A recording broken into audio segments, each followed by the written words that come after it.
اعوذ باللہ من الشیطان الرجیم بسم اللہ الرحمن الرحیم۔ معزز ناظرین السلام علیکم، ڈاکٹر اسرار احمد رحمۃ اللہ علیہ کی ایک نئی ویڈیو لے کے آپ کی خدمت میں حاضر ہوا ہوں، اور اس ویڈیو کے ٹاپک سے آپ کو اندازہ ہو گیا ہوگا، تو اس ویڈیو کو زیادہ سے زیادہ شیئر کیجئے گا اور اس کو سنیے گا، بہت پیارا بیان ہے۔ اور آپ سے ہمیشہ کی طرح ریکویسٹ کرتا ہوں کہ میں نے نیا چینل بنایا ہے اور جس پہ میں قرآن کا ترجمہ اور تفسیر پڑھا رہا ہوں، اور تفسیر جو ہے وہ ڈاکٹر اسرار احمد رحمۃ اللہ علیہ کی، اسی کو ہم رپیٹ کر رہے ہیں، ٹھیک ہے۔ اور احادیث کا سلسلہ شروع کیا ہوا ہے، احادیث ہم جو ہے صحیح بخاری سے وہ ہم نے شروع کر دی ہے، وہ ہم پڑھ رہے ہیں۔ تو اور باقی کچھ ایسے فتنے جو کہ اس ٹائم ڈیولپ ہوئے ہوئے ہیں، جو کہ یعنی کہ عوام کو گمراہ کر رہے ہیں، تو ان کے حوالے سے بھی جو ان کو میں ایکسپوز کر رہا ہوں، ان کی ویڈیوز جو ہے میں وہ ان کے ثبوتوں کے ساتھ ان کی ویڈیوز ڈال رہا ہوں، جیسے حسن اللہ یاری اس جیسے بہت سارے جتنے بھی ہیں فرقہ پرست ہیں یا جو قرآن کا انکار کرنے والے ہیں، نعوذ باللہ معاذ اللہ۔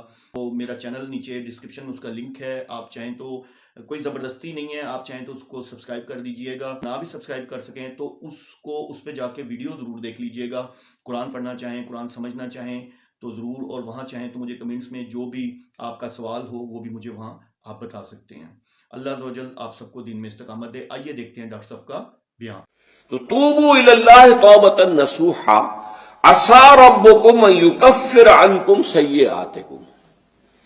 عین ممکن ہے، عسى اصل میں امید دلانے کے لیے ہوتا ہے، شاید کہ ایسا ہو جائے، لیکن جب اللہ کی طرف سے یہ لفظ آتا ہے تو یہ یقینی معنی، یقینی وعدے، اللہ کا وعدہ ہے۔ اگر تم یہ توبہ نصوح کرو گے تو اللہ کا وعدہ ہے تم سے کہ وہ تم سے تمہاری برائیوں کو دور کر دے گا۔ یہ تکفیر کے لفظ کو بھی سمجھ لیجئے، کفر کا اصل معنی ہے چھپا دینا، دبا دینا، اسی لیے گناہ کا کفارہ ہوتا ہے۔ آپ سے گناہ ہو گیا، آپ نے کفارہ دے دیا تو گناہ چھپ گیا، دب گیا، اس کے اثرات زائل ہو گئے، وہ آپ کے نامہ اعمال سے اس کو ختم کر دیا جائے گا۔ یہ ہے کفارہ، کفارہ۔ کفار جمع ہے کافر کی، کافر جو ہے وہ حق کو چھپاتا ہے، اللہ کی دعوت جو دی جا رہی ہے اس کو دباتا ہے، تو اس معنی میں وہ کافر ہے، انکار کرتا ہے۔ لیکن یہ کہ ایک کفران نعمت ہے، کسی نے آپ پر احسان کیا ہے اور آپ اس کا احسان نہیں مان رہے، آپ کے لیے دل میں اس کے لیے کوئی احسان بندی کے جذبات پیدا نہیں ہوئے، تشکر کا جذبہ پیدا نہیں، یہ کفران نعمت ہے۔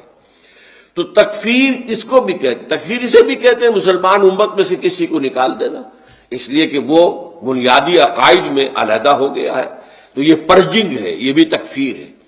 تو تکفیر اعمال کیا ہے کہ برے اعمال کو دھو دے گا تمہارے نامہ اعمال سے، اور نمبر دو تمہارے دامن کردار سے بھی دھو دے گا۔ جو غلطیاں تمہارے اوپر چلی آ رہی تھی، اتنے عرصے تک تم کرتے رہے ہو، تمہارا کردار جو ہے اس سے مقدر ہو گیا ہے، اس کے اندر جو ہے خرابی پیدا ہو گئی ہے، تو اللہ اس کو بھی دھو دے گا۔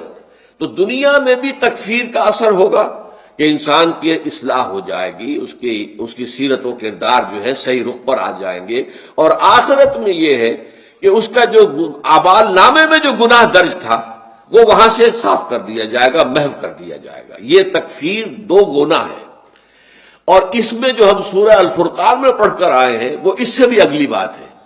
اولئک یبدل اللہ سیئاتہم حسنات، جہاں گناہ کا اندراج تھا وہاں اب نیکی کا اندراج ہو جائے گا۔ تمہاری سیرت و کردار میں جو گناہ کا پہلو تھا وہ اب نیکی کے پہلو میں بدل جائے گا۔